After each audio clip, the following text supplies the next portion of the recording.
Hi భయ్య, ఈరోజైతే మనం ఫ్లిప్కార్ట్ జాబ్కి అయితే వచ్చేసినాము. సో ఈరోజైతే మన బైక్కి సర్వీస్ అయితే చేయించాలి.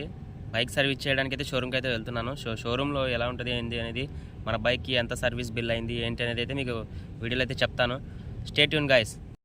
కస్టమర్స్ కోసం అయితే వెయిట్ చేస్తూ ఉన్నా. సో 5 అయితే ఫోన్ అయితే లిఫ్ట్ చేయలేదు. సో ఆ 5 పార్సిల్స్ అయితే రిటర్న్ తీసుకెళ్ళిపోవాల్సిందే. ఇక ఏం చేసేకైతే మనం ఏం చేయలేము దాన్ని. ఇప్పుడు నాకు ఒకటి అర్థం కాదు, ఎందుకు భయ పార్సిల్ అయితే బుక్ చేస్తారు కానీ మళ్ళీ రిటర్న్ దాన్ని తీసుకోవడానికి అయితే రారు. సిఓడి అయితే తీసుకోవడానికి రారు. అదే ప్రీపెయిడ్ అయితే మాత్రం ఖచ్చితంగా అయితే తీసుకోవడానికి అయితే వస్తారు. ఏంటో భయ అసలు ఇక్కడ వీళ్ళేంటో వీళ్ళ విధానాలు ఏంటో అర్థమే కాదు నాకైతే. అసలు బుక్ చేస్తారు, ఫోన్ చేస్తే లిఫ్ట్ చేయరు. ఇప్పుడు ఈ 2 పార్సిల్ డెలివరీ అయిపోయినాయంటే మనం అయితే వెళ్ళిపోవచ్చు. కానీ ఈ పార్సిల్ ఓనర్స్ అయితే ఇంకా రాలేదు. సో ఇంకా ఎంతసేపు పెట్టాలో ఏంటో. ఇది అయిపోగానే షోరూమ్కి అయితే వెళ్ళాలి. మళ్ళీ అదొక పని అయితే మనకుంది. షోరూమ్లో అయిపోయిన తర్వాత ఇంటికి వెళ్ళాలి. ఇంటికి వెళ్ళేసరికి ఏ టైం అవుతుందో ఏమో. సరే చూద్దాం. సో గైస్, ప్లాన్లో అయితే చిన్న చేంజ్ అయితే అయింది. మనం షోరూమ్కి అయితే వెళ్దాం అనుకున్నాం కదా. సో టైం అయితే సెట్ అయ్యేటట్టుగా లేదు. ఇప్పుడు మనకి ఆల్మోస్ట్ 2:30 అవుతుంది. ఈ టైంలో అయితే షోరూమ్లో వాళ్ళు లంచ్కి అయితే వెళ్ళిపోయింటారు. సో మనం అయితే షోరూమ్కి అయితే వెళ్ళట్లేదు. సో పక్కనే నాకు తెలిసిన ఒక షెడ్ అయితే ఉంది. అక్కడికైతే వెళ్ళి బైక్ అయితే రిపేర్ అయితే చేయించేద్దాము. ఏమేమి రిపేర్స్ ఉన్నాయి ఏంటి అనేది అక్కడికైతే వెళ్ళి చూపిస్తాను. చూడండి, ఇప్పుడు మన బైక్ అయితే ఆయిల్ అయితే చేంజ్ చేస్తూ ఉన్నారు.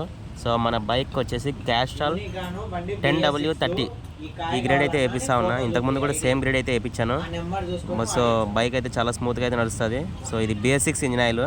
సో మన బైక్ అయితే పర్ఫెక్ట్గా సెట్ అవుతుంది ఇంజిన్ ఆయిల్ అయితే. సో మన బైక్ అయితే రిపేర్స్ అయితే ఏమీ లేవు. సో ఓన్లీ ఇంజిన్ ఆయిల్ ఒకటే చేంజ్ చేపిస్తున్నాను ఇప్పుడైతే. లిటరల్లీ భయ, మన బైక్ అయితే మనకి చాలా పెద్ద షాక్ ఇచ్చింది తెలుసా. అసలు బైక్ అయితే ఆల్మోస్ట్ ఏ రిపేర్స్ అయితే ఏం లేవు, అన్నీ ఆల్ సెట్. అసలు air filter okay, engine oil కూడా అసలు బ్లాక్ అయితే కాలేదు. వాళ్ళు మెకానిక్స్ అంటున్నారు ఎందుకు ఇంకా బ్లాక్ కాకముందే ఆయిల్ అయితే చేంజ్ చేపిస్తున్నారు అన్నారు. సో 3 months అయింది కాబట్టి ఆయిల్ అయితే చేంజ్ చేస్తున్నా అని చెప్పాను. ఆయిల్ ఒక్కటే చేంజ్ చేశారు, ఇక రిపేర్స్ అయితే ఏమీ లేవు.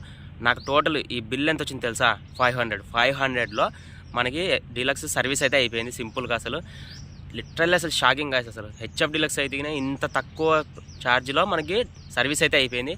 అండ్ ఈ 500లో కూడా 450 ఇంజిన్ ఆయిల్ అండ్ 50 రూపీస్ వాడి ఆయిల్ చేంజ్ చేసినందుకైతే ఛార్జ్ చేశాడు గైస్, అంతే. సో బైక్ కూడా మన డాడీకి అయితే హ్యాండ్ ఓవర్ చేసేయాలి ఇప్పుడైతే. సో ఈ రోజుకైతే ఇంతే గైస్. మరిన్ని వీడియోస్ కోసం మన ఛానల్ అయితే సబ్స్క్రైబ్ చేసుకోండి. Thank you guys.